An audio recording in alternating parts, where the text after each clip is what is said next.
বাংলাদেশের পরিস্থিতি নিয়ে ভারতের সীমান্তে বাড়ানো হলো নিরাপত্তা। কাঁটাতারের বেড়া মজবুত করতে দেওয়া হচ্ছে নতুন করে কাঁটাতার, খুশি সীমান্তবাসী। সম্প্রতি বাংলাদেশে অশান্তির জেরে ভারত বাংলাদেশ সীমান্তবর্তী এলাকায় সীমান্তরক্ষী বাহিনীর জওয়ানরা আরও নিরাপত্তা বাড়িয়েছে। এমনটা চিত্র ধরা পড়েছে উত্তর চব্বিশ পরগনার বসিরহাট মহকুমার হাসনাবাদ সীমান্তবর্তী এলাকায়। ইছামতি নদীর পাড়ের সীমান্তরক্ষী বাহিনীদের টহল আগে থেকে অনেকটাই বাড়ানো হয়েছে।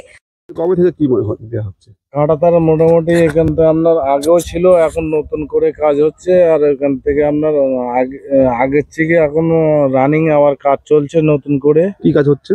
কাঁটাতারের যে কাজ চলছে। আচ্ছা, কারা করছে? ও বিএসএফরা করছে। আর আচ্ছা। আপনার ওখান থেকে এর আগে 2 বছর আগেও ছিল।